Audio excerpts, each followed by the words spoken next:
করলাম, কি আমার উপকার হয়েছে, সহ্য করে কি জীবন যাবে নাকি?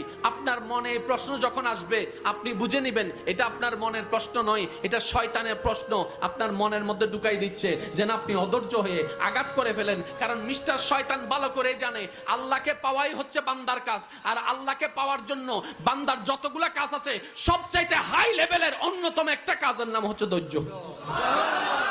তো ধৈর্য দিলে তো আরো আপনাকে কাছে টেনে নিবে।